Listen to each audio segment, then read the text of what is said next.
Bien, bonjour pour notre première petite vidéo sur l'algorithme. Je vais l'appliquer aux suites dans un premier temps, on en fera d'autres avec des fonctions, et on va utiliser le logiciel Python. Alors Python, vous l'avez déjà utilisé, pour le retélécharger, vous allez, alors peut-être que j'aurais pu prendre une fenêtre, si vous allez sur EduPython, vous prenez la première proposition, vous tombez sur EduPython, le serpent, téléchargement, et vous prenez la première version. Si vous avez Windows, pour Mac et Linux, je ne sais pas s'il y a des versions, il y a peut-être des versions un petit peu plus loin. Donc là, c'est la version plutôt pour Windows. Une fois que vous avez téléchargé, vous téléchargez plutôt un petit fichier exécutable qui va vous installer le logiciel sur votre disque dur. Vous allez avoir cette icône. Et une fois que vous avez cette icône, vous pouvez y aller. On a une petite modification à faire au début. La console en bas, c'était pour faire une sorte de calculatrice, et elle va afficher aussi les résultats de nos petits programmes qu'on mettra là-haut. Si vous voulez faire le problème avec cette première installation, si vous voulez faire racine de 2, SQRT2, il ne comprend pas.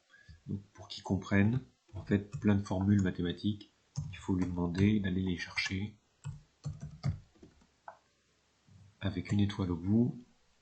Vous exécutez,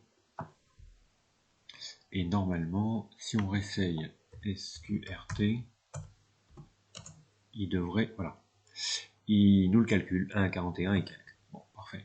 Alors, je voulais voir avec vous un outil de Python qui va nous servir pour afficher, dans un premier temps, j'aimerais afficher les valeurs, autant de valeurs que je souhaite de cette suite-là. Bon, genre, j'aimerais bien afficher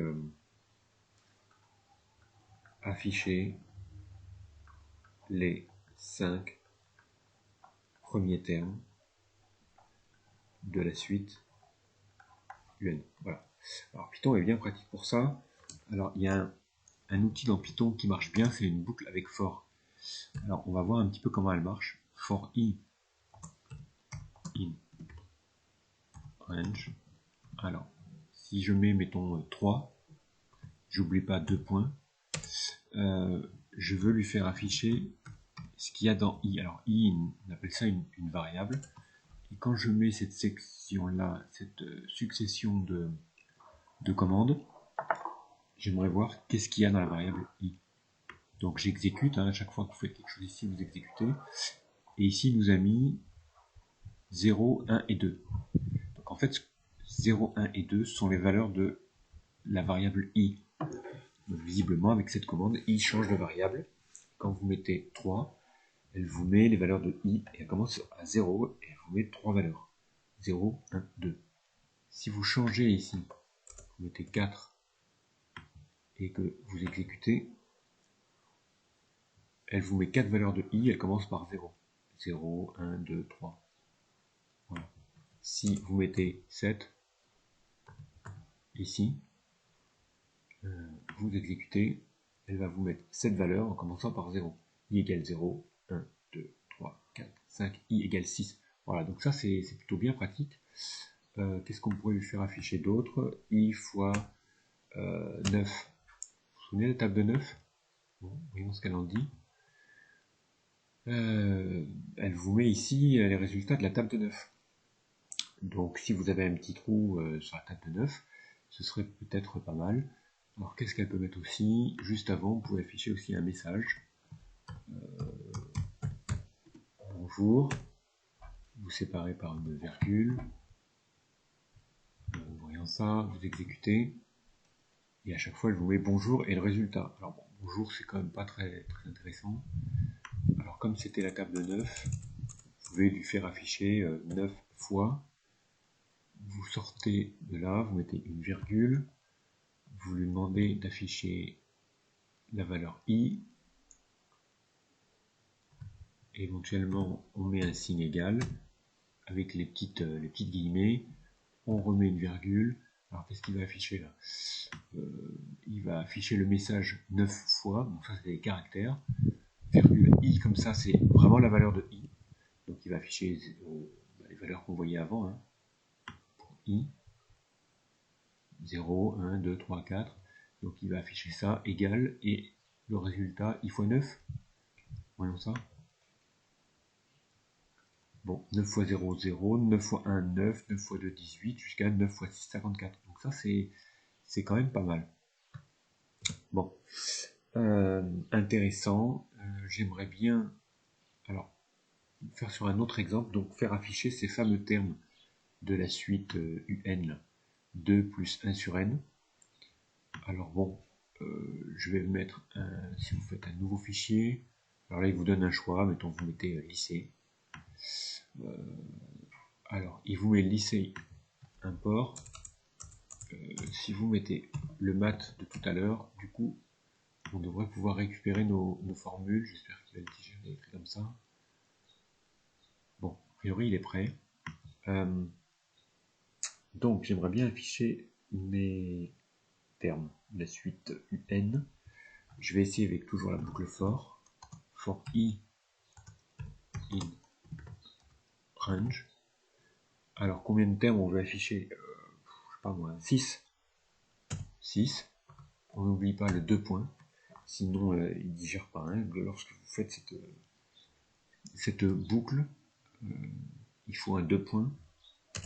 J'aimerais bien qu'il calcule mon terme. Alors, je peux le mettre dans la variable u. Je dis que u reçoit, c'était quoi la suite? C'était 2 plus 1 sur n. Donc, u, ça va être 2 plus 1 divisé par i. Puisque, en fait, i va prendre les valeurs. Alors, peut-être un souci si on le laisse comme ça, mais on va voir. Parce que i va prendre les valeurs 1, 2, 3, 4. Et c'est bien ce qui se passe dans votre suite. Pour n égale 1, vous avez u1 égale 2 plus 1 sur 1. Donc là, en fait, dans notre programme, i va valoir 1. Et le voilà i. D'accord? Et ça, dans le programme, c'est u. Pour n égale 2, vous avez u2 égale 2 plus 1 demi. Ça, c'est votre i qui va être ici égal à 2. Là. Et votre u va prendre la valeur 2 plus 1 demi. Bon, on va prendre 2,5. Là, ici, il prendra 3. Ici, il prendra la valeur 2,5. Et nous, on aimerait bien qu'il affiche 3, 2,5, et puis la suite. Autant de fois qu'on veut, mais on n'a pas envie de les calculer. Donc, on aimerait bien, en étant feignant, que ce soit le logiciel qui le calcule pour nous. Alors, là, il a calculé u, et j'aimerais bien qu'il l'affiche. Print u. Bon, voilà. On essaye? Qu'est-ce que ça donne là? Ah, là, visiblement, il y a une erreur. Alors, il y a une erreur, et il dit division par 0. Oui, j'ai juste oublié que i, je ne sais pas si vous vous souvenez, dans le module 1, quand on a fait afficher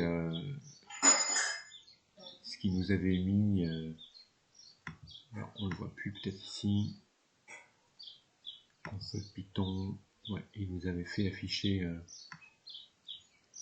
et i, ça commençait à 0. Vous vous souvenez là? 0, 1, 2, 3 jusqu'à 6. Et même là-haut. Donc voilà, il y a un petit souci, c'est quand on met for i in range 7 et qu'on veut 7 termes, le problème c'est qu'il commence à i égale 0. Donc en fait, on pourrait tricher peut-être un peu et lui mettre i plus 1. Pas mal ça. Parce que comme ça, le premier, au lieu de 0, il mettrait 1. On essaye? Alors, on exécute et on voit ce qu'il fait. Donc, il nous met u, le premier terme, 3. Il nous met le deuxième terme, 2,5. Après, il nous met 2,33. Alors, on n'a pas vérifié pour n égale 3. Combien c'était? U égale 3 plus 1 tiers. Ben oui, c'est bien i qui est égal à 3. Et là, oups, j'ai oublié, c'était u3 qui va être rangé dans u. Un petit peu d'espace. Quoi dire? 3 plus... non, c'était pas 3. c'est 2. Dans notre suite là ici, c'est 2. Bon, on va être coupé.